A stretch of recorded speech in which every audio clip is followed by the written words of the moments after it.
Pour tous ces gens-là. Comment l'église peut exister sans les directives du Seigneur? Comment l'église peut exister mécaniquement? L'église n'est pas mécanique, l'église est prophétique. Alléluia. L'installation des sectes en France, Dieu a un plan. Amen. Alors nous voulons que, et ceux qui sachent pourquoi, et ceux qui est installé ici, vers toutes les nations. Oh, bien aimé, si c'est qui est né, parce que Dieu a trouvé que l'église a travaillé pour elle. L'église n'a pas travaillé pour les nations. Dieu cherche une église pour travailler pour les nations. Bon. Mais lorsqu'on prie maintenant, bien aimé, il faut faire attention. Dieu parle d'une manière différente. Dans la louange, Dieu parle. Dans l'adoration, Dieu parle. Dans le message, Dieu parle. Alléluia. L'église est à terre aujourd'hui. Il faut tout pour que l'église revienne au sens que Dieu l'avait créé. Beaucoup des hommes de Dieu n'ont pris le message. Mais comment les hommes de Dieu parlent pour le message? Parce qu'ils ont mis Dieu à côté, ils ont commencé à faire leur propre effort. Alléluia. Amen. Là où on ne comprend plus, il y a une obscurité bien aimée qui a enveloppé l'église. Or, ça ne devait pas être là. Ma soeur, Luc 5, toujours 6. 6. Tu es toujours dans Luc 5. Nous allons s'arrêter à 4, puis le reste, ça sera après. Il prit une grande quantité de poissons et leur filet s'est rompu. Ah, alléluia. Obéissance aux directives, bien-aimées. Aujourd'hui, comment l'église peut exister sans les directives du Seigneur? Comment l'église peut exister mécaniquement? L'église n'est pas mécanique, l'église est prophétique. Avant le départ de Jésus, Jésus a annoncé des choses que nous vivons aujourd'hui. La naissance de l'église, la venue du Saint-Esprit, les catastrophes naturelles. Mais comment l'église peut vivre sans les directives divines? Ici, nous avons vu l'obéissance. Nous avons travaillé toute la nuit sans rien. Mais comme tu nous as dit, je jette. Il pouvait contester. Il pouvait dire, toi, moi je te connais là, non? Je connais ton père et ta mère. Tu es charpentier. Moi je suis pécheur. Comment un charpentier peut donner d'ordre à un pécheur qui est professionnel? Mais il s'est humilié. Sur ta parole, j'ai jeté l'obéissance, c'est bien une directive divine. Il y a des fois, Dieu te parle. Tu ne comprends pas quand il te parle. Vous savez, on avait un pasteur qui nous avait vraiment bien carré. Quand une prophétie sort, comment analyser une prophétie? Aujourd'hui, bien aimé, si nous ne laissons pas à nos jeunes la manière dont Dieu parle ou Dieu fait, l'église n'aura plus de sens. Il faut que les prophètes viennent vers les autres pour leur dire, voici comment Dieu prophétise. Compte tenu de l'expérience, compte tenu du temps. Bon, nous allons arrêter au 4e point. Et le reste, nous allons continuer. Alors, ma soeur, tu lis maintenant. Lis que toujours. Jacques, remonte maintenant au verset 3. Il monta la ville de Séba, qui était à Simon, et il les pria de s'éloigner un peu de terre. Ah, alléluia. Bien-aimé, ça c'est un contexte spirituel. Dieu doit reprendre le contrôle de l'église. Alléluia. Parce que là maintenant, Pierre avait travaillé selon ses principes, selon ce qu'il a appris de ses parents, de ses grands-parents. Mais maintenant, Christ est venu vers lui, entrant dans le contexte spirituel. Dieu doit, coûte que coûte, reprendre le contrôle de son église. Là maintenant, la barque n'appartenait plus à Pierre. Jésus a repris le contrôle de la barque. pour faire des choses que Pierre n'y attendait pas. Alléluia. On nous parle de la pêche miraculeuse. Mais si Jésus n'avait pas repris le contrôle de là-bas, qui a dit? Comment la pêche devait être miraculeuse? Pendant qu'on lui a trouvé au bord du lac en train de laver, c'est fini. Dans les soucis. Bien aimé, moi je suis de l'ethnie de pêche. Alléluia.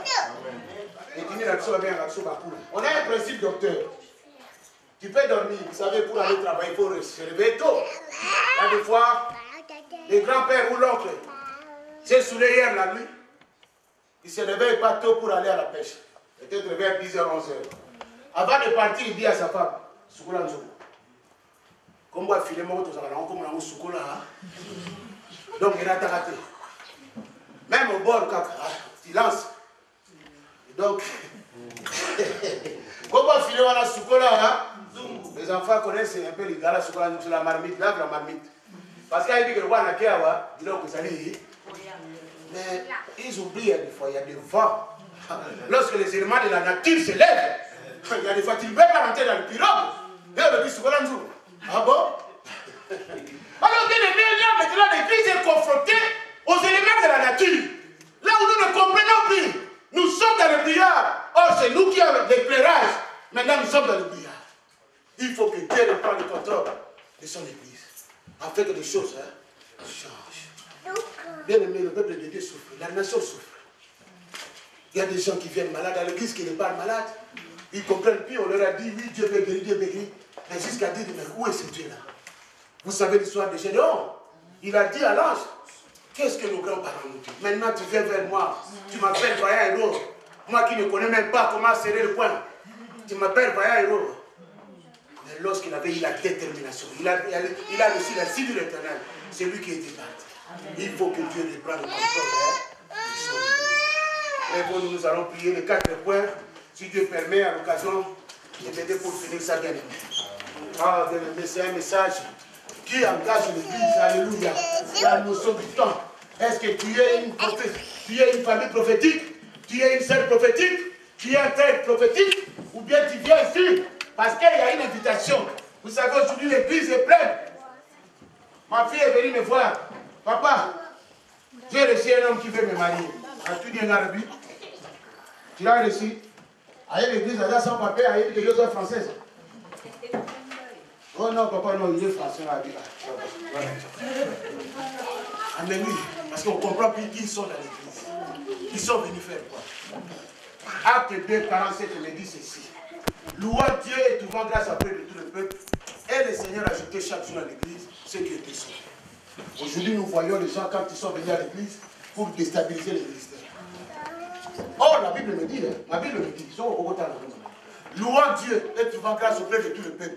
Et le Seigneur a ajouté à l'église chaque jour ceux qui étaient sauvés. Tu peux lire, ma soeur? C'est peut-être aux Thomas, il faut tant le voyer. Ok, d'après ma Bible. La Bible me dit, louant Dieu et trouvant, acte 2, 47, le dernier verset de acte 2. Louant Dieu et trouvant grâce auprès de tout le peuple. Et le Seigneur a ajouté à l'église chaque jour ceux qui étaient sauvés. Est-ce que acte 2, 47? Louant Dieu et trouvant grâce auprès de tout le peuple. Et le Seigneur a ajouté à l'église ceux qui étaient sauvés.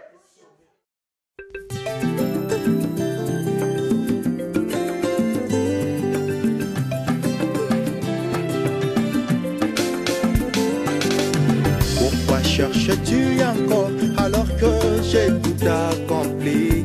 Regarde l'œuvre de Golgotha et crois du seulement. C'est là ton salut éternel.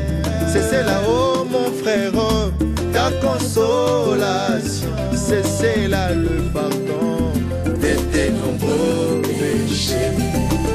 Le pardon de tes nombreux péchés. Pourquoi cherches-tu encore alors que j'ai tout accompli? Regarde l'œuvre de Golgotha et crois seulement. C'est là ton salut éternel. C'est là, oh mon frère, ta consolation. C'est là le pardon de tes nombreux péchés. Oui, le pardon. Bete Congo.